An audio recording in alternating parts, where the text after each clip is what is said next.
Welcome to Unlocked, the home of common sense that speaks Britain's language with me, Martin Daubney. This is the first episode of Unlocked's new midweek magazine show where we discuss three completely different topics in less than 15 minutes a pop, where we aim to make you complete experts in each. In today's show, we look at Frexit, the French version of Brexit, with leader of Generation Frexit, Charles-Henri Galwa. Next, exploring how lockdown has changed the way we have sex, we're joined by Emma Sayle, the founder of high-end orgy company Killing Kittens. Finally, Olympic legend Sharron Davies, MBE, will be telling Unlocked why we need to press ahead and hold the Tokyo Olympic Games in July, despite the global COVID pandemic. Our first guest today is Charles-Henri Galwa, leader of Generation Frexit. That's the French version of Brexit. Charles-Henri, I'm a huge fan of your work. Obviously, now you put out a brilliant video at the weekend featuring some very, very spicy imagery. I think we can see that on the screen now. Can you explain what that says and what the sentiment behind it was and how it's gone down with French voters? Hello, Martin. Basically, it says European Union, it's not the vaccine, but it's the virus. The idea is to say that the European Union, as you may know, has managed terribly all the COVID-19 crisis. And yes, it's the case for the vaccine, but also we can go beyond on other, let's say, topics. And the European Union was a real catastrophe, and it has shown that it's not only useless, but it's toxic for the European countries that are still locked in. Well, that's superb. That's politics literally with a bit of needle. Now, that's the way we like it. Now, look, there's no getting away from the numbers. The United Kingdom is leading the world, let alone Europe, on the vaccine. France is languishing way behind. How's this panning out with French voters? Well, basically, that's very interesting because even some, let's say, pro-EU newspapers or pro-EU commentators, they all say that it has been dealt terribly. Then sometimes they don't directly say it's the EU, but they say it's not working. Even today in Les Echos, which is very mainstream newspaper in France, you had an old advisor of Emmanuel Macron who were wondering whether it's important or not to be within the European Union. And basically, that's it, the same, because it's definitely because of the European Union. You had some interview of the CEO of AstraZeneca or the one of Moderna, both French people, by the way. And they were saying, yes, the European Union and France had late deliveries, but it's because let's say, all the negotiation has been transferred to the European Union, and it has taken 3 months more than the UK. And the Moderna CEO, he was saying with France during spring, all the negotiation and the scientific way, the economic way, it was okay, everything was okay to do the deal. And then it has been decided to transfer it to the European Union. Yeah. And that's why there is this delay, because the European Union, you have different interests and you have a very slow and democratic way. And it shows all the contrary what the Eurocrats say, that, the union makes you stronger, but it's different. If you are independent, but you know what are your interests, you will defend yourself much better. Yeah, but the fact of the matter is, and there's no getting away from this, both France and Germany and Italy and the Netherlands all wanted to deal directly with AstraZeneca and Pfizer. The EU said no, that wasn't allowable. And as a consequence, France has got its vaccines months later than it should. Surely the French voters are angry about that. No, definitely. I mean, that's why I did this video and I have written a paper about it. It's to give them more information, because they all see that the France is late, but some will blame the government. The government may be to blame because normally you would have to defend your interests and to say, no, we won't go through the European Union. But anyway, the main, let's say, problem was the EU in it, because if the French government would be able to to do it alone, it would have been much more quicker. So it is an EU issue, and we have to give this information to the French people so that they are aware of it and they are aware of the catastrophic European management. So when you put your video out and then the article you wrote, you were telling me it's the most read article in French politics this week. What's the reaction been to it? It's the most read in the paper, which is quite a good one, Front Populaire. And it's very read, and I have very good reaction about it because I explain all the vaccine scheme, but also what happened about health services, because you have to lock down your people. I think you have the same issue in the UK, but you have to lock down your people because you don't have any bed in the hospital. You didn't invest that much in hospital, and basically within the European Union, each year within the EU recommendation, they ask to lower healthcare spendings. So that's why we have to close beds and we have to do lockdowns, because when you have like 4,000 people in healthcare, then they will say we are gonna be at the full capacity and we have to lock down. Otherwise, we won't be able to manage it. So it's not only vaccine; it's also about the capacity of healthcare in general. And also, at the beginning of this crisis, you had the lack of masks, the lack of some tests and so on. And this is also linked to the European Union because of the rule of the European Union, which is total free trade. You cannot protect your own industry. And when you do that, you have not proper industry in your country that is able to produce your own mask on your own test. So you depend on the other country. And when you have a major crisis, if you are not able to make these things at home, you will be the last one on the queue, because all the country will defend their interest and they will keep their mask tests and so on for them. Okay, so Charles-Henri, there's no denying the European Union has had an absolute stinker over the vaccine crisis. Somebody else who's getting a lot of flack, certainly this side of the channel, is your president, Emmanuel Macron.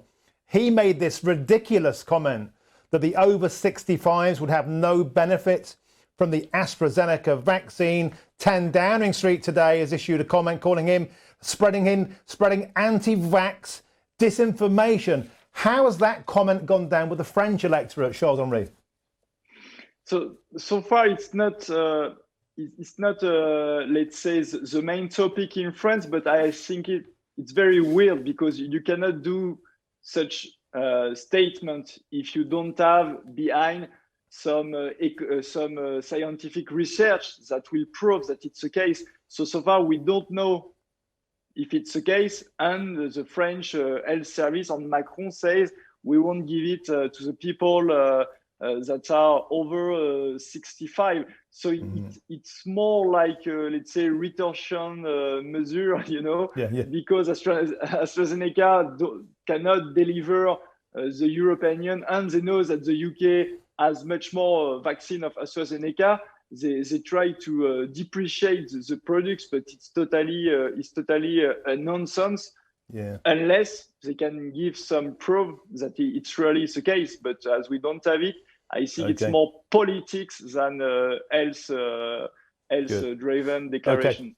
That's great. Now, before we go on to discuss how Frexit is panning out, what the appetite to leave the EU is after all of this, I want to quickly talk, about an interesting poll that we saw late last week, which is showing Marine Le Pen on 48% versus 52% for Macron. 48-52. Hey, that probably means that she's going to win, or they'll want the best of three. But look, is there a serious threat in France that Le Pen could have a chance of becoming president?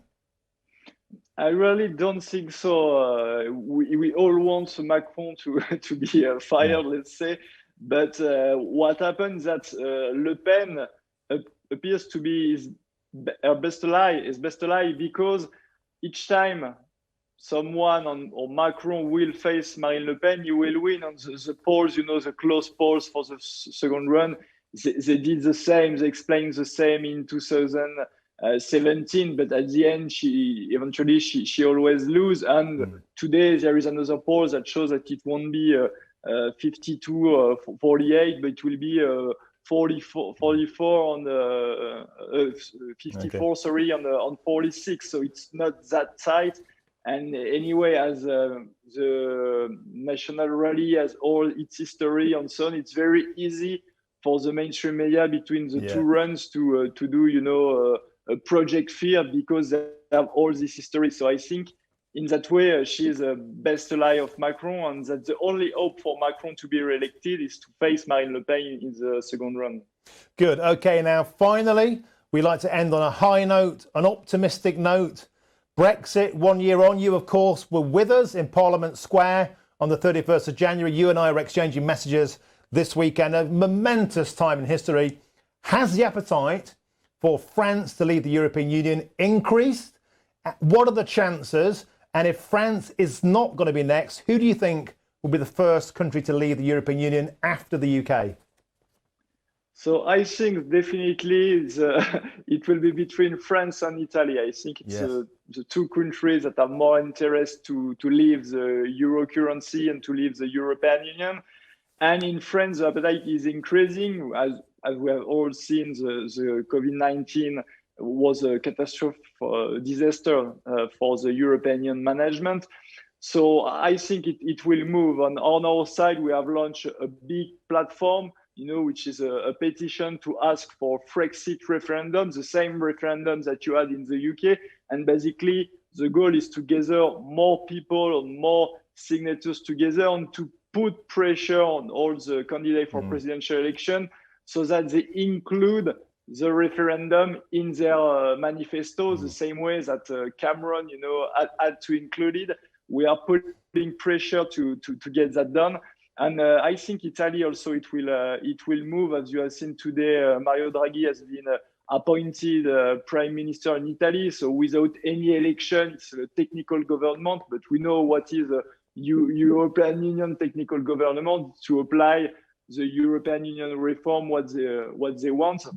And Italy will pay the price. So I think also that Italy, for the next election, I think it's 2023, I think that the Italian have also their change. And we are working with them, with the Italexit party of Gianluigi Paragone. We are working together in a big Eurexit European movement with also some of Reform UK and the Brexit party. So we are definitely trying to move Europe on each country.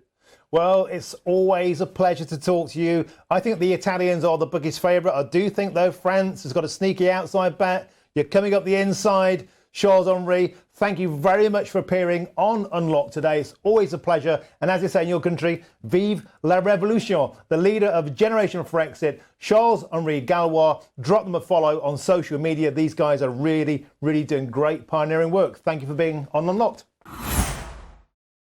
Remember, you can become a supporter of Unlocked by clicking on the blue supporter button on Facebook at Unlocked United Kingdom. OK, on to part 2 of the show. Sex in the lockdown. There's no getting away from the fact the COVID pandemic and the bloody lockdown has affected how we're having sex. Joined now by Emma Sayle, the founder of high-end orgy company Killing Kittens. Emma, welcome to Unlocked. Now, there's no getting away from the fact we've changed how we do it, but how have we changed?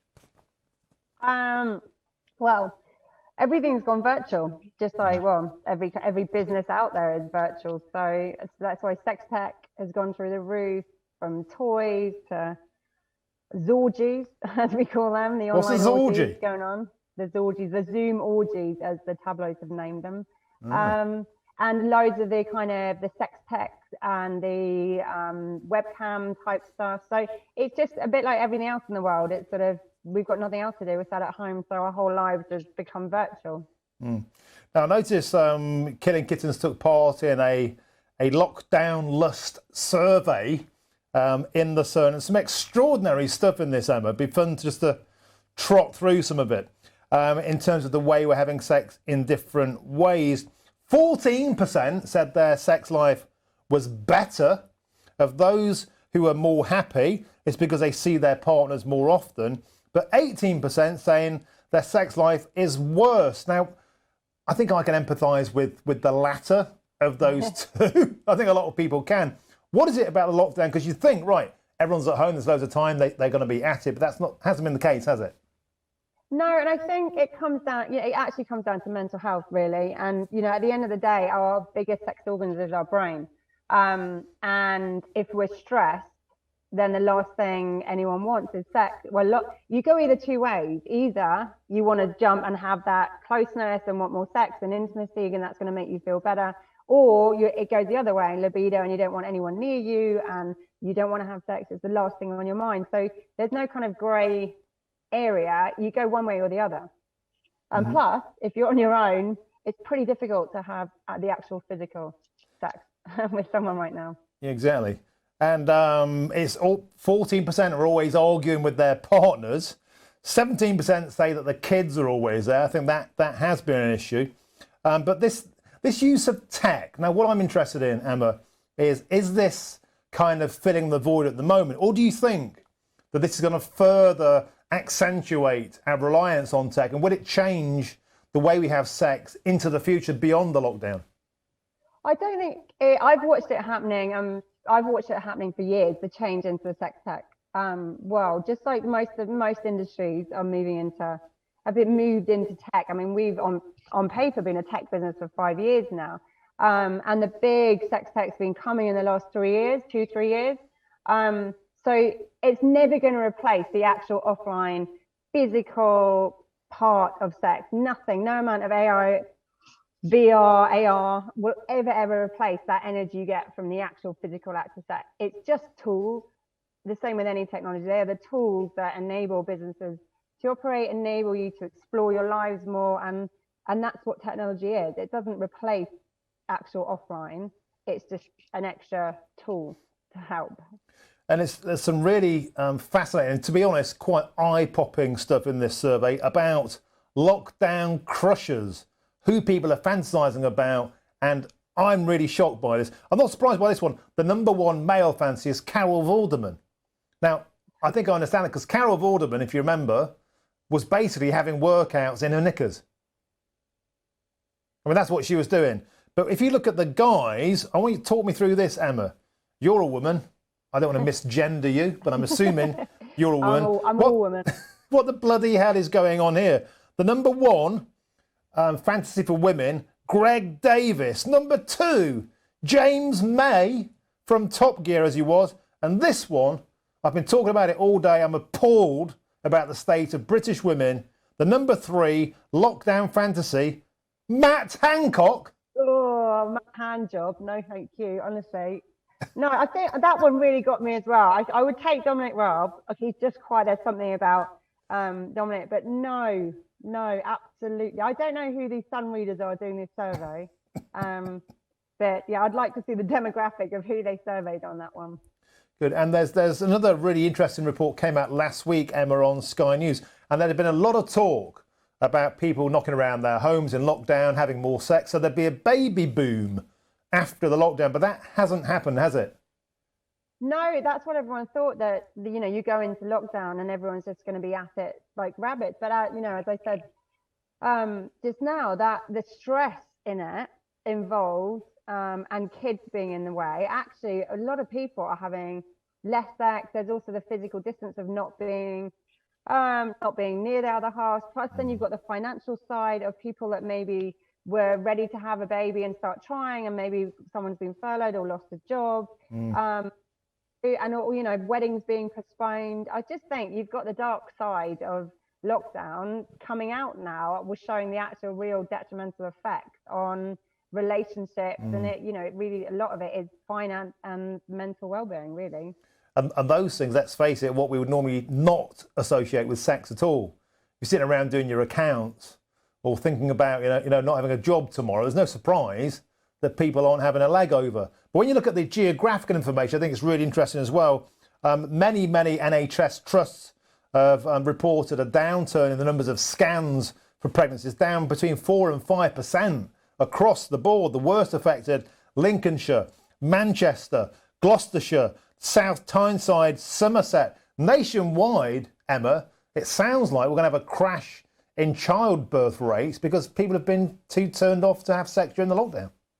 Yeah, basically. And people, people are scared on the whole. They've been put off. There's been this whole kind of year of putting it off, not being scared to go to hospital. You've got the scams going on, thinking, well, we don't want to, it's protect the NHS. So let's, there's this whole messaging that none of it has been conducive. And also the mental health of kids going on, nurseries, not opening.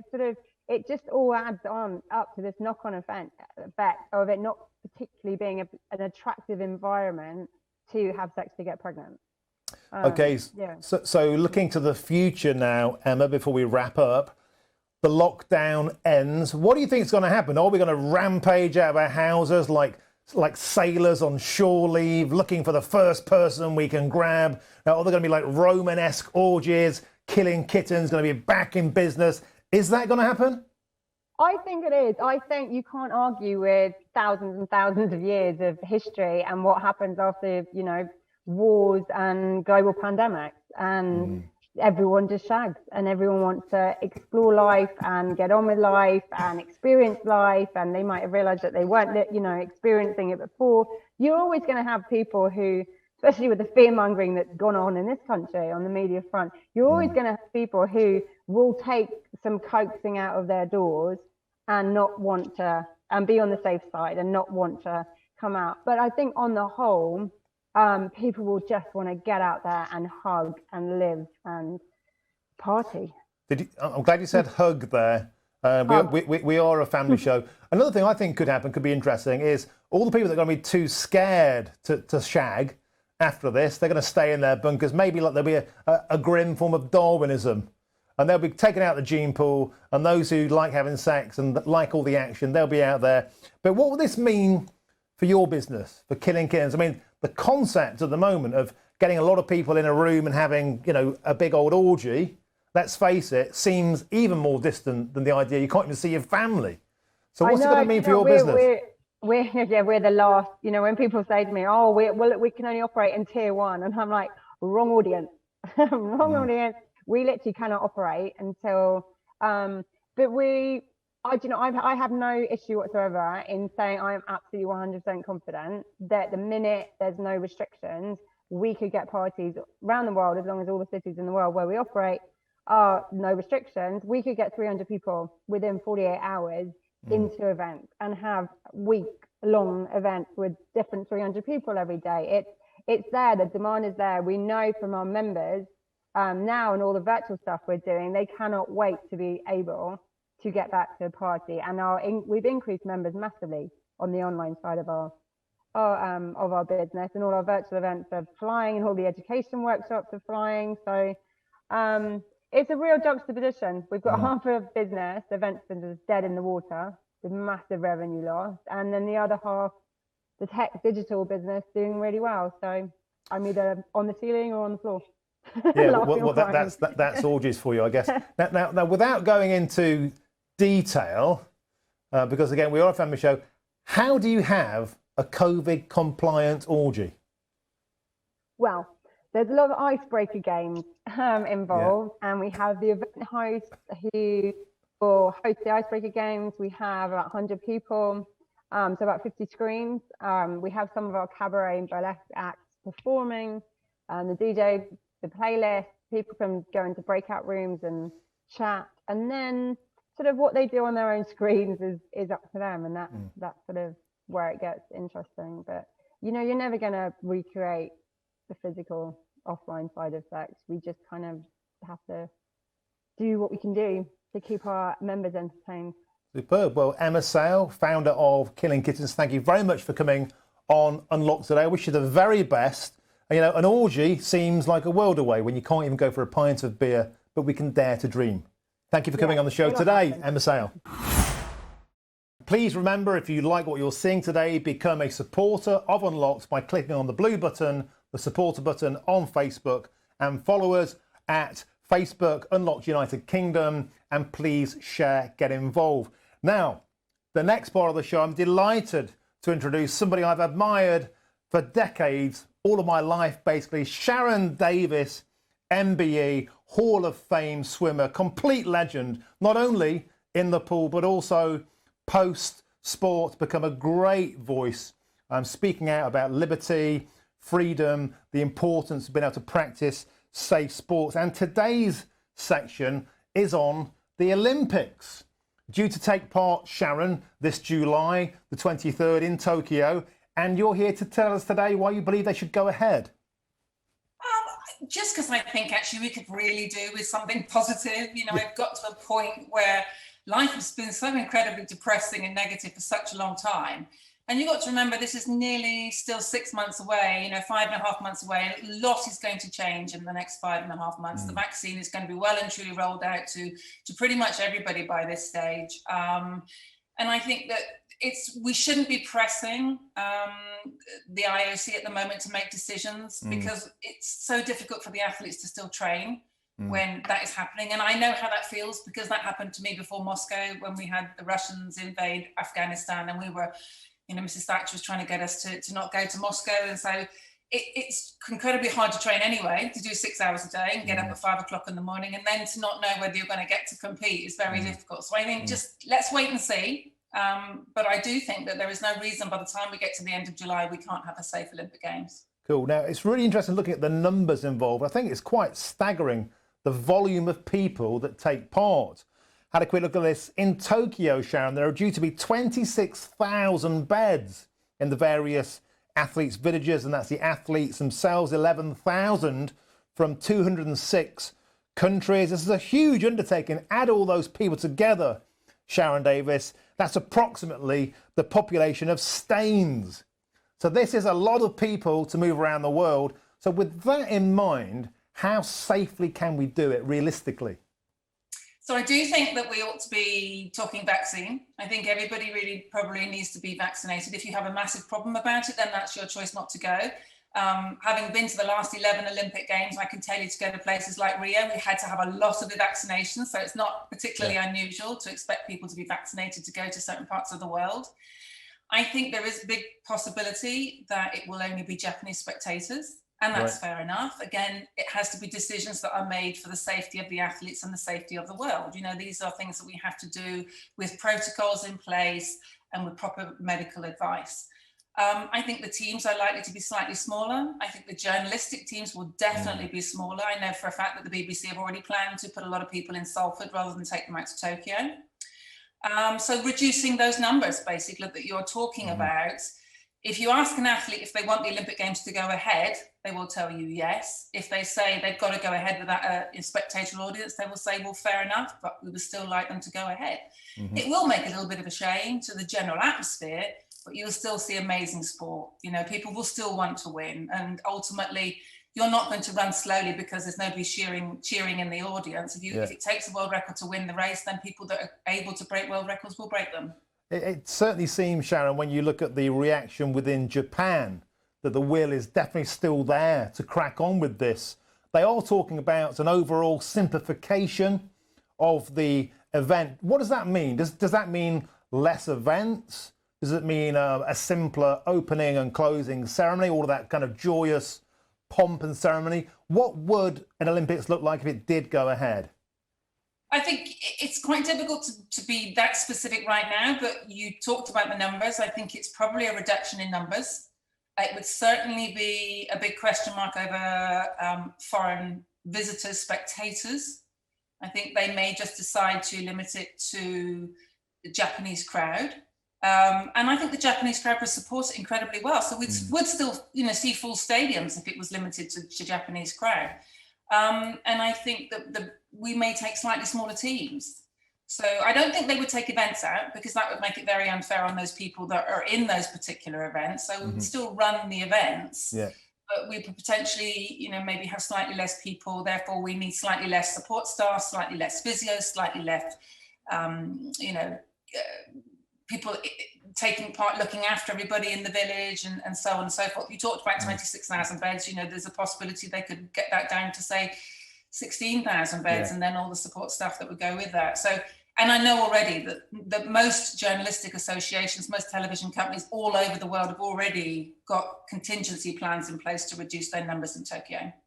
Yeah, I don't think many Unlocked viewers will be crying about BBC journalists not getting a jolly out to Tokyo. Anyway, we'll leave that out of it for now. One thing I think's really interesting about this is the idea, well, why should sport matter? I mean, this is the COVID pandemic. It's about saving lives.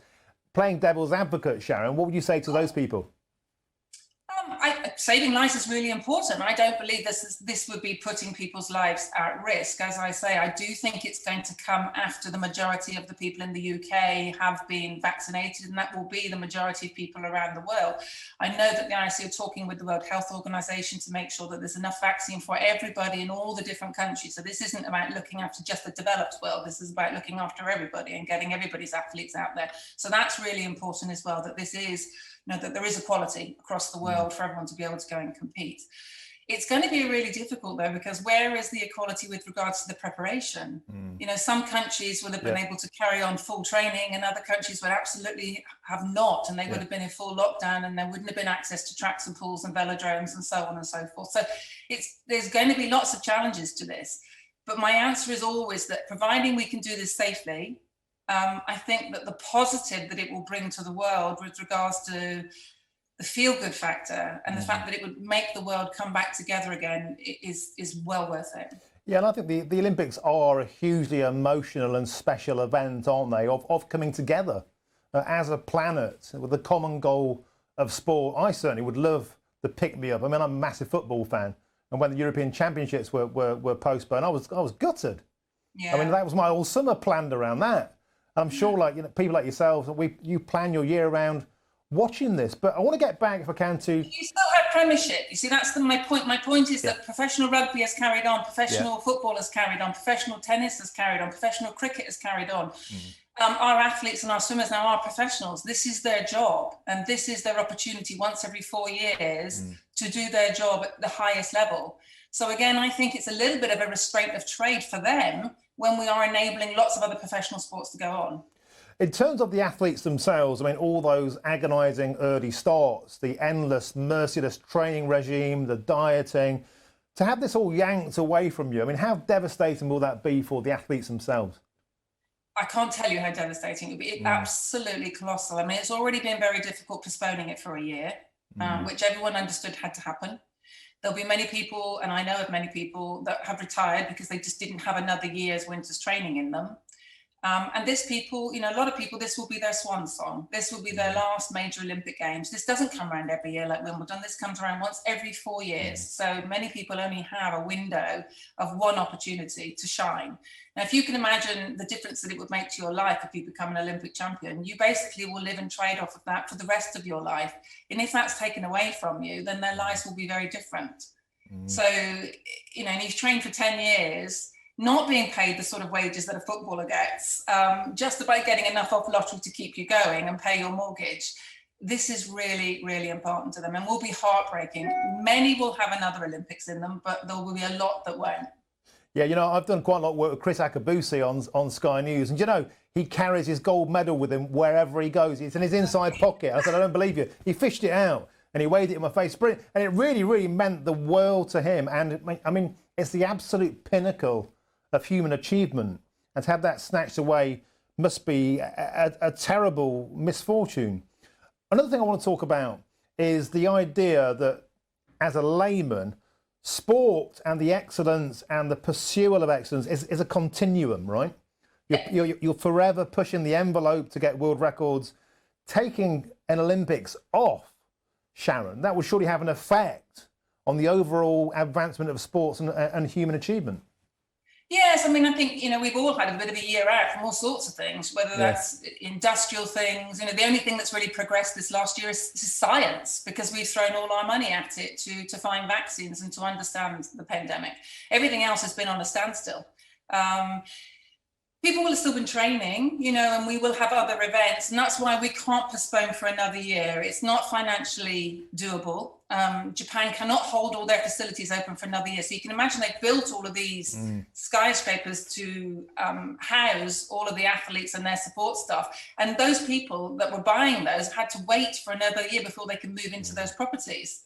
So they would have sold them, after last year's Olympic Games. So they just had to sit there, the accommodation.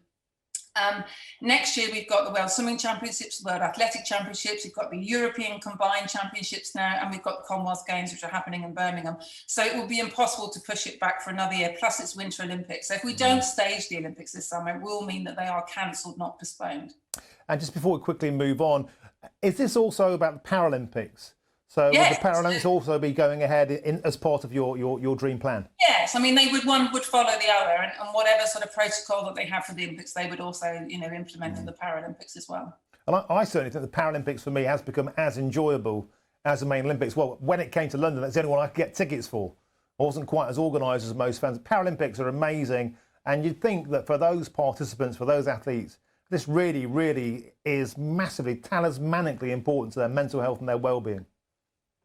Yeah, I mean, as important as it is to the athletes, this is what they've been working for 10 years, 10 years of their life for this one performance on this one particular day. It's very hard for me to get people to understand how important it is, because a lot of people think that sport just comes around again. Yeah. If you don't do it this time, you can do it next time, or if we don't manage to do the Six Nations this year, then we can do them next year. But unfortunately, you can't. As an Olympian, there really is only a very small window where you are absolutely at your prime, and it is so incredibly competitive. And as an insider, as a kind of talismanic figure of the Olympic world, what kind of stories are you hearing from athletes about how much this means to them and how important it is to them, and maybe some of the more difficult messages they're having to say about their well-being, their mental health, and the pure desire to carry on? I think it's just been very difficult for them through the whole of the lockdown. We're quite lucky in this country that we have put in place an elite training program. So for swimming, which is obviously what I can talk about the most, we have an elite centre in Bath, and we have an elite centre in Loughborough. Then they have one in Wales, and they have one in Scotland. And all our top level athletes are basically been moved and are training there, unless they're training abroad. We have a centre in Turkey where a few people are actually training as well. But those that have really missed out are the ones that were very, very good sort of club level athletes who might have been breaking through this year, because they were the ones which we wouldn't have expected them to make the Olympic team, and then they did. And that happens every time, every 4 years. But of course, they've not had access to training, and they've still not got access to training at the moment. All our club swimmers are not being able to get in the water. And I know many parents that have sort of reached out to me to say how disappointed and how distressed their children are that they're not being able to swim, and regularly train. Well, Sharron Davies, you'll be delighted to learn we're a sensible bunch here at Unlocked. I put this onto a poll earlier on. We've had a couple of thousand votes. 75% agree with you, Sharron, that the Olympics should go ahead. The public will is certainly there for this to proceed. I think everybody wants a bit of a pick-me-up, and certainly people are behind the athletes. Now, before I let you go, I want to press you on one point. I know you've been a very outspoken and bold voice in this difficult area, the issue of trans women, in particular in sport. On his first day in office, new President Joe Biden issued an executive order on preventing and combating discrimination on the basis of gender identity or sexual orientation in sport on Inauguration Day, allowing, Sharron, something you've spoken about a lot, trans women to take part in women's sporting events. What's your reaction to that, and how fair do you think that is to female athletes? Difficulty with this is that I believe that we should do the science first. So the rule change should come after that we've done the science. Now, there are a few scientific projects going on at the moment. There's one that's come out from Sweden, which has already proved after 1 year of reduced testosterone, it makes no difference to speed and muscular development and power. And there's a big one going on at the moment in Loughborough over a 3-year period. And I'm absolutely convinced that will also show exactly the same thing. Now, at the moment, the difference between female and male sport is between 10 and 30%. In fact, something like a punch, it's 100% stronger in a male than it is in a woman. So therefore, contact sports are just incredibly dangerous as well as unfair. And reducing testosterone to 10 nanomole for 1 year, which is still 10 times more than the average female, will not level the playing field. And to say that it's discriminatory means it's discriminatory for females. We no longer have the equal opportunities to success in sport that males have with if male-bodied people are allowed to compete in female-bodied races. So first, I would like to say sport is for all, absolutely for all, and we must have debate and conversations about this and find ways to be inclusive. But maybe what we need to do is have a female protected category and an open category where everybody is inclusive and, you know, very much welcomed into sport, because I would be the last person in the world that say that sport isn't for everybody. But it is only fair that females get an equal opportunity to success that males get. Yeah, and of course, Martina Navratilova, she's been on BBC Radio 4 today speaking about this. She's been another very outspoken voice, several Olympic gold medalists, and 5 former presidents of the Women's Sport Foundation all agree with you, Sharron, that this, the thing that strikes me as a bloke, am I even allowed to have an opinion, but I'm going to say that more men should be speaking out about this, because I believe that this is about protecting women. It's about protecting women, keeping them safe, and it's about making sure that women have a level playing field and an equal chance of winning.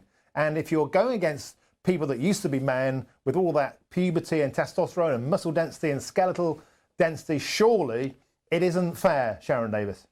Yeah, well, I mean, here's a very interesting statistic. So if you take the women's world record, you know, for the 100 meters on the track, last year in America alone, there were 5,000 men that ran faster, of which many of them were 14 and 15 years old. Wow. So the difference is huge. And all that you will happen is that elite athletes, elite female athletes will be being beaten by very average male athletes. And that's not what elite sport is all about.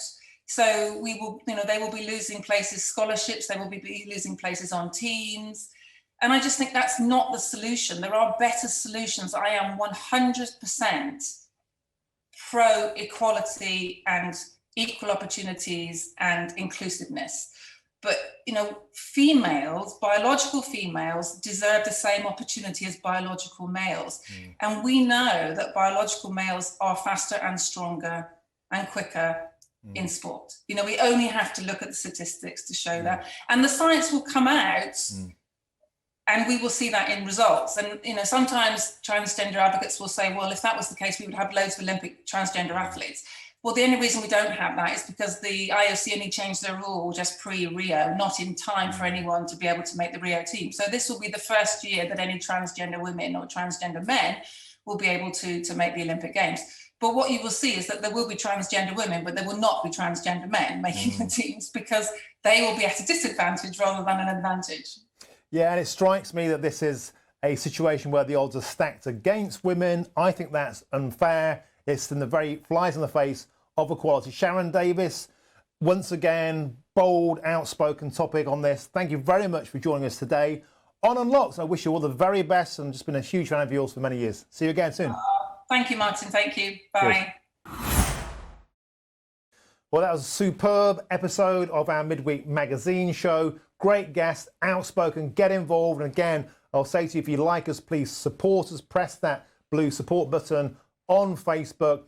And stick with us on Friday. We've got a superb episode of Tier 5 Friday, our end of week pick-me-up show this week with Dominic Frisby and Leo Kearse. We'll see you then. Until the next time, bye-bye.